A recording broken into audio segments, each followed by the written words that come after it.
Hi, I'm Jules and this is the Wine Wanker. It's my first podcast. I've been meaning to do this for quite a while, and we're looking at two wines made by a pretty new winery called Fiasco.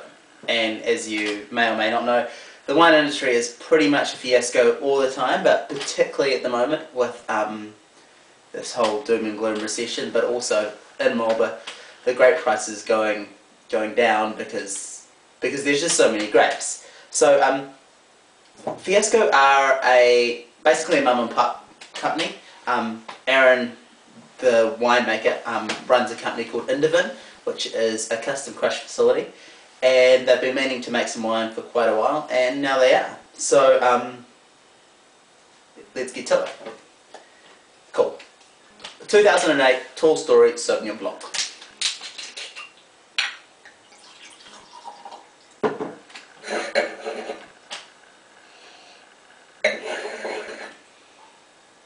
As Gary V would say, a little sniffy sniff.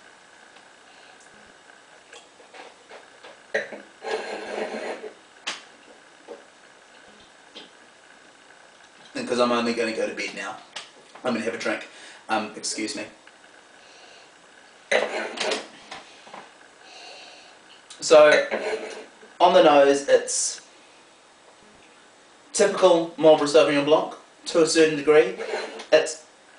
It's not as in your face as a lot are, which is something I like. I like the softness and freshness that it has. Slight grassy notes, a little bit of citrus, almost kind of a lemon grassy note. I mean, it's got really good notes on the bottle, so let's say what they say. What does this Fiasco smell of? A mix of dried herbs, gooseberries, citrus and fruit salad. Well, to be perfectly honest, I don't get that, but that's cool. Leave it open for a day or so and that may well be the case, but everyone's nose and palate are different. I get lemon zest, lemongrass, and just the softness, a nice kind of stony mineral element.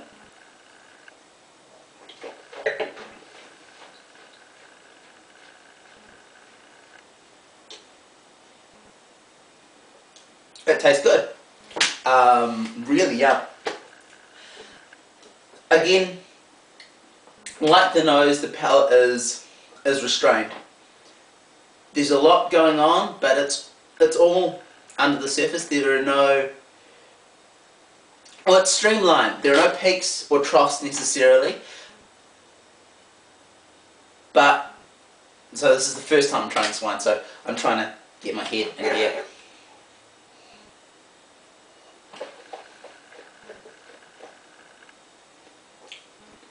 I suppose what I'm trying to say is it's elegant, it's refined, it's clean, it's got a softness to it.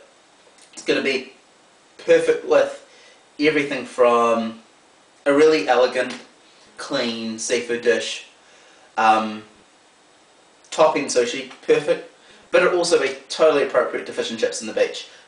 It's a really, really good, lovely, soft is often a word that you don't think of when you think of Sauvignon Blanc, but I really like the wines with softness, because they can do a lot of things with food and drinking by themselves and all sorts. I mean, it's a really, really lovely wine. It's $16, and for a Marlborough Sauvignon Blanc at that price, I'd say it's a E on the Wine Wanker rating scale, so that's excellent, really, really cool. It knocks in at 12.5% alcohol, which is good. It's restrained, it's not boozy, and you can definitely not notice any of the alcohol notes coming through. And that's what I like to see, especially at a wine this sort of price.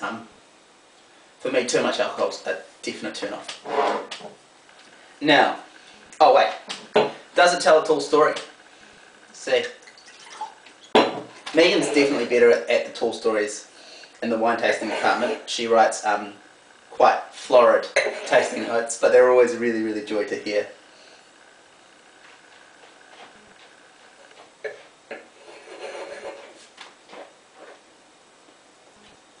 I think the tall story it tells is a nice day on the beach, really good friends, some really good seafood, and some good music. And it's a good story, not necessarily a cool one.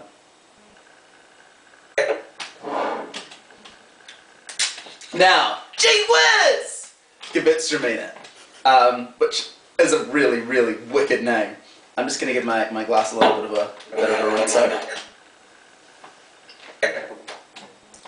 Wow, that's already pretty good. Can you see those bottles? Cool. So, again, a sniffy sniff.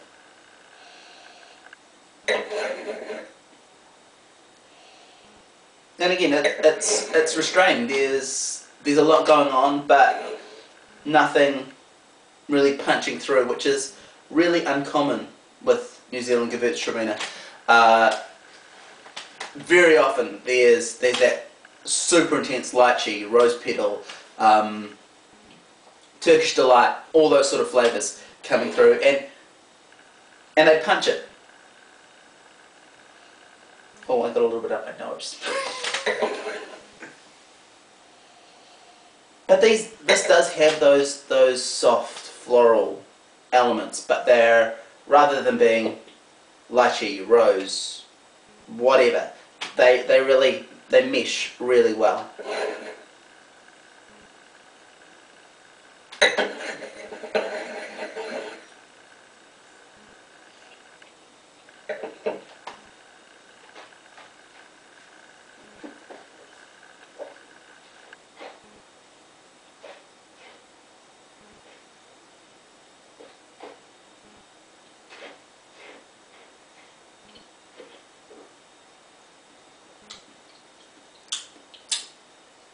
And again, the wine is soft, mineral driven,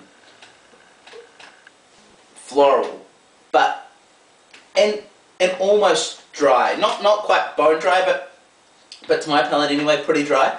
Which for a Gewürztraminer that rocks in at 12.5% alcohol is really uncommon. All too often, Gewürzes, both in New Zealand and anywhere you want to grow Gewürz, get either too sweet or too high alcohol, and it's going to be one problem or the other. It's got a nice bit of acidity, which is uncommon for Gewürz, but very, very important for good Gewürz.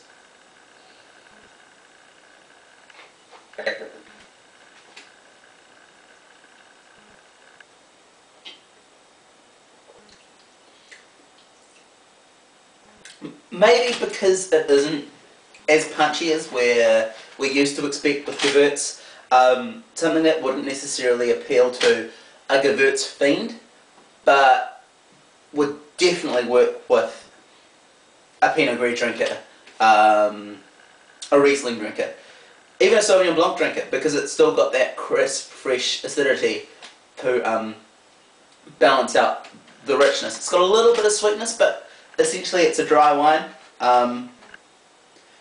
That rocks in at $20, and for a Gewürz at that price is really, really mean. But that said, it's a different sort of Gewürz. I love it, but if you are a Gewürztraminer fanatic, you'll be surprised at how different it is to most Gewürz, both at this price range and in general.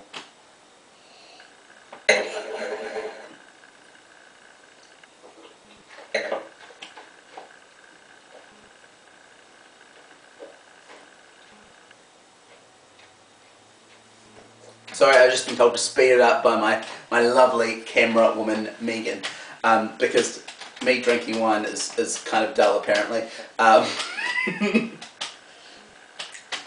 Yeah, it's a really lovely wine.